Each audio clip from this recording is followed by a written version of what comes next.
안녕하세요. 사풍사풍의 콩떡이 그리고 퓨마입니다.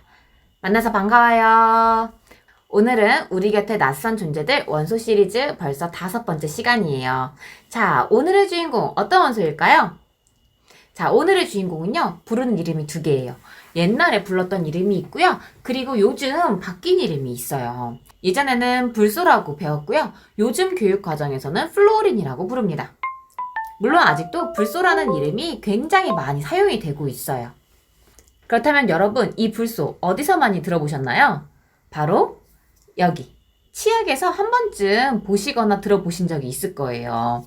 그리고 또 1980년대, 90년대에 국민학교 혹은 초등학교를 다니셨던 분들이라면 아마 기억하실지도 모르겠어요. 일주일에 한 번씩 담임 선생님이나 반장이 입에 뭐 넣어줬었거든요. 기억나세요? 입에 넣고 가만히 있으라고 했던 그거. 그게 바로 불소입니다. 플로린이죠. 불소 소독을 옛날에 했었거든요. 그렇다면 도대체 요 불소, 플로린이 뭐길래 치약에 넣고 또 불소 소독도 했을까요? 이유는 바로 충치 예방 효과가 있기 때문이에요. 여러분, 치과 가기 다들 싫으시죠? 저도 싫습니다. 금값도 금값이고요. 그 충치 치료할 때 소름 돋잖아요. 저는 그 느낌이 너무 싫더라고요. 그렇다면 여러분, 충치는 도대체 왜 생기는 걸까요? 우리 입안에는요, 충치균이 살아요. 그 충치균은 입안에 당분을 먹고 산성물질을 만들어내요. 산성물질은 치아의 범랑질을 녹이죠. 구멍을 뚫어버리는 거예요. 자, 그렇다면은 충치균이 활동 못하게 산성물질을 무력화시키는 방법이 필요하잖아요. 이게 바로 플로우린의 효과예요. 플로우린은요, 치아와 만나서 치아 표면에 산성물질에 강한 플로우르인 해석이라는 코팅을 씌우거든요. 충치균을 무력화시키는 거죠. 우리 치아에 든든한 방패막이 되는 거예요. 그러니까 여러분, 절대 그냥 물량치를 하거나 입안을 헹구기만 하지 마시고요. 꼭 치약으로 이를 닦아야 돼요. 그런데요, 여러분, 이렇게 든든한 플로우린이 사실 굉장히 무서운 구석이 있습니다. 다른 물질과 만나서 격렬하게 폭발을 하는 성질을 가지고 있거든요. 불꽃도 튀고 단단한 물질도 막 다 녹여버려요. 미드 브레이킹 배드에는요, 이 플로우린이 나옵니다. 정확히 말하면 플로우린과 수소가 만난 불산이 나와요. 산성 물질이에요. 주인공이 시체를 처리하기 위해서 불산을 사용을 하거든요. 그리고 신신당부를 합니다. 꼭 플라스틱 통에 시체를 넣고 불산을 넣어라. 그런데 동업자가 에이그 왜 그렇게 깐깐하게 굴어? 그러면서 그냥 대충 하면 되지. 사기욕조에 시체를 넣고 불산을 부어버리죠. 그랬더니 시체 당연히 녹고요. 사기욕조 녹아버린 거예요. 거기서 끝이 아니에요. 바닥에 콘크리트도 녹여서 바닥이 무너져 버린 거예요. 산이라고 하는 물질이요, 원래 잘 녹이긴 합니다. 탄산칼슘으로 이루어진 계란 껍질, 조개 껍데기, 그리고 금속 이런 거 잘 녹이거든요. 하지만 유리는 녹이지 못해서 산을 보관할 때는 유리 용기에 보관을 합니다. 그런데 이 불산, 플로우린으로 만든 산의 경우에는 유리도 녹이는 거예요. 그 화장실에 있는 사기욕조까지 녹이는 거죠. 플로우린의 무서운 점은 여기에서 그치지 않습니다. 200년 전에 플로우린을 분리해내려고 애쓰던 과학자들이 있었거든요. 그러니까 플로우린이 다른 데 섞여 있는데 순수한 플로우린 기체를 얻고 싶었던 거예요. 그 중에서는 19세기에 천재적인 화학자 험프리 데이비도 있었어요. 이미 이전에 칼륨이나 나트륨도 분리해낸 이력이 있었거든요. 험프리 데이비는 결국 플로우린을 분리해내는데 성공을 합니다. 옅은 노란색의 플로우린 기체를 얻어냈죠. 하지만 동시에 눈과 호흡기에 심한 화상을 입어버려요. 근데 거기서 그친 게 아니고요. 그 이후로도 70년간 수많은 과학자들이 요 플로우린을 분리해내겠다고 애를 쓰거든요. 하지만 다른 과학자들도 목숨을 걸었어야 했어요. 많은 과학자들이 플로우린을 분리해내던 도중에 폭발이 일어나서 부상을 입거나 심한 경우에는 진짜 피를 토하며 죽어갔거든요. 이렇게 플로우린이 무시무시한 이유, 다 녹이고 그리고 사람들을 죽게 만드는 이유는요, 플로우린이 가지고 있는 특징, 반응성 때문이에요. 반응성 기억나세요? 질소나 헬륨, 반응성이 엄청 약했어요. 다른 물질과는 만나려고 하지 않았는데요. 플루오린은 반대예요. 반응성이 너무 강해서 다른 물질이 보이면은 그냥 무조건 가서 붙어버리는 거예요.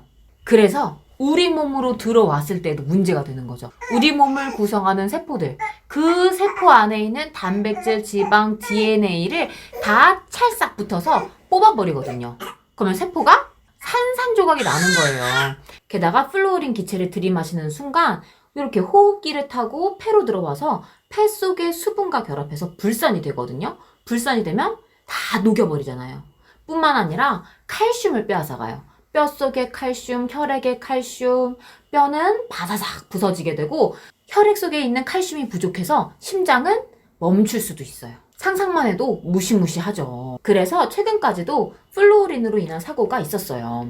2012년만 해도요, 구미의 화학공장에서 불산 누출 사고가 있었습니다. 이때 5명의 근로자가 사망하고요, 18명의 부상자가 생겼대요. 그뿐만이 아니라 불산가스가 사방으로 퍼져나가서 인근에 있는 주민 12,000여 명이 두통과 발진을 호소했고요. 또한 212헥타르 64만 평의 농작물이 까맣게 타들어가고 주변의 가축 4천여 마리가 떼죽음을 당하거나 살처분을 당했다고 합니다. 이듬해 2013년에도 삼성전자 화성 사업장에서 불산가스가 누출되는 사고가 있었어요. 이 사건들을 계기로 유해화학물질관리법이 전면 개정돼서 안전기준이 강화가 되고요. 처벌 규정도 엄격해진 화학물질관리법이 시행되었죠. 플루오린이 법을 바꾼 거예요. 이렇게 무섭지만 잘만 사용하면 플루오린만한 것도 없어요. 오프닝에서 얘기했던 치약에 들어간 플루오린 있잖아요. 근데 그것도 사실 처음에 사용할 때는 조금 무서웠나 봐요. 특히 요게 콩떡이처럼 어린 아기들. 이런 어린 아기들은 뱉을 줄을 모르거든요. 삼키기만 합니다. 이런 아기들이 이제 이가 나면은 치약으로 입을 닦아줘야 되거든요. 그런 때 혹시라도 잘못 삼켰다가 몸에 문제가 생기면 어떡하지? 이런 걱정을 했었던 것 같아요. 그래서 콩떡이처럼 뱉을 줄 모르는 어린 아기들한테는 무불소 치약을 사용하다가 뱉을 줄 알게 되면 저불소 치약을 사용하라는 가이드라인이 있었어요. 그런데 그 문제점이 심각했죠. 어린 아기들의 유치가 와장창 다 썩어버린 거예요. 그래서 지금은 어린 아기들한테도 이렇게 고불소 치약을 사용하게끔 권고하고 있습니다. 대신 3세 미만의 아이의 경우에는 쌀 한 톨 정도의 크기 0.1g만 사용하면 된다라고 말이죠. 분명히 플루오린 기체를 흡입하면 세포가 산산조각 난다고 했잖아요.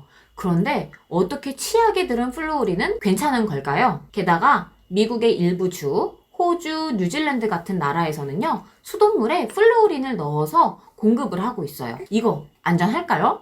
비밀은요, 금주린 플루오린 배부르게 만들기예요. 사실 플루오린이 이렇게 반응을 잘 하는 이유는요, 전자가 부족해서이거든요. 배가 너무 고파요. 어떻게든 전자를 빼앗으려고 원소를 붙잡고 난동을 부리는 거죠. 그러면 이런 난동을 잠재우고 얌전하게 만들려면 어떻게 하면 좋을까요? 그렇죠.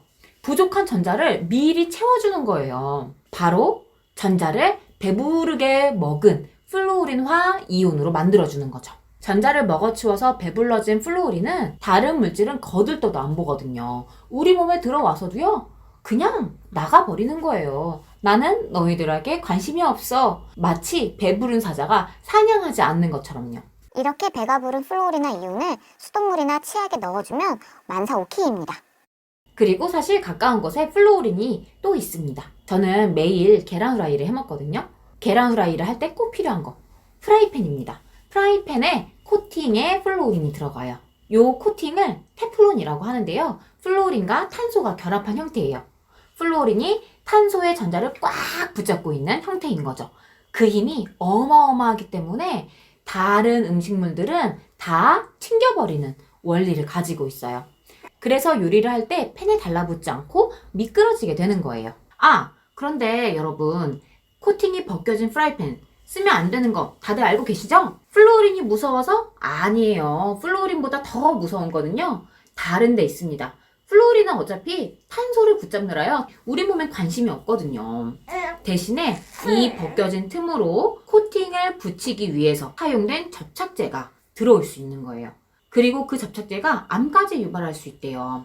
그러니까 꼭 조심하세요. 자, 우리 곁에 낯선 존재들 원소 시리즈.